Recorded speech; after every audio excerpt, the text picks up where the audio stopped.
Hai, perkenalkan nama saya Nurul Anissa, saya mahasiswa dari Universitas Indonesia Timur dari Fakultas Ekonomi dan Bisnis serta Prodi Manajemen semester 1.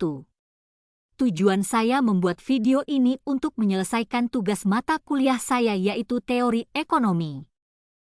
Saya akan menjelaskan materi saya yaitu Pemikiran Ekonomi Masa Praklasik dan Yunani Kuno. Baiklah, mari kita simak penjelasannya. Pemikiran ekonomi masa praklasik merujuk pada periode sebelum munculnya pemikiran ekonomi modern yang lebih terstruktur.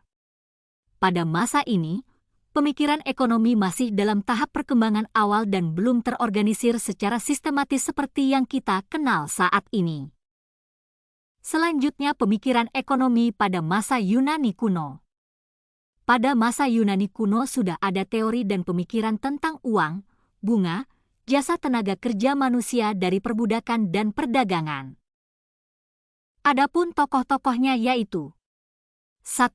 Plato, 427 SM, 347 SM. Plato adalah seorang filsuf terkenal yang merupakan murid dari Socrates. Memberikan pandangan tentang organisasi sosial yang berdampak pada pemikiran ekonomi. Plato juga menekankan pentingnya keadilan dan kebijakan yang baik dalam mengatur ekonomi. 2. Aristoteles, 384 SM, 322 SM. Aristoteles merupakan seorang filsuf Yunani terkenal yang memiliki pemikiran luas, termasuk dalam bidang ekonomi. Ia mengemukakan bahwa nilai suatu barang ditentukan oleh waktu dan tenaga kerja yang diperlukan untuk memproduksinya.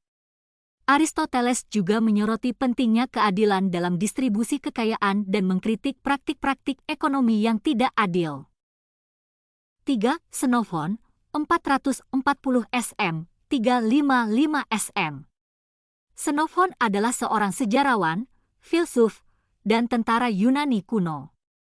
Ia menekankan pentingnya manajemen yang efisien, pertanian yang produktif, dan perdagangan yang adil. Xenophon juga mengemukakan bahwa tujuan utama ekonomi adalah untuk memenuhi kebutuhan manusia dan mencapai kehidupan yang baik.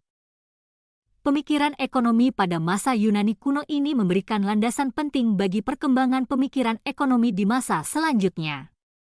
Mereka mengajukan pertanyaan-pertanyaan fundamental tentang nilai, pertukaran, distribusi, kekayaan, dan pentingnya keadilan dalam ekonomi. Baiklah, itulah tadi penjelasan tentang ekonomi masa praklasik dan Yunani kuno.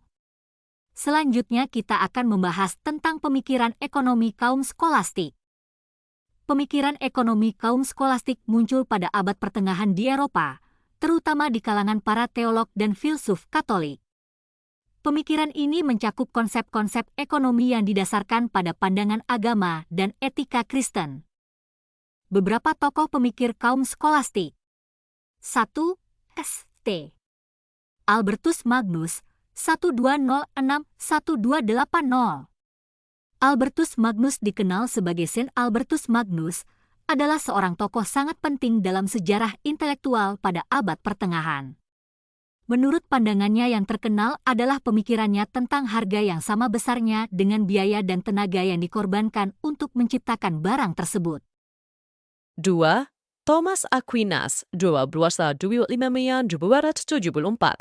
Thomas Aquinas juga dikenal sebagai Santo. Thomas Aquinas adalah seorang filsuf yang sangat berpengaruh dalam sejarah pemikiran Kristen. Thomas Aquinas menjelaskan bunga dari uang yang dipinjamkan adalah tidak adil sebab ini sama artinya dengan menjual sesuatu yang tidak ada.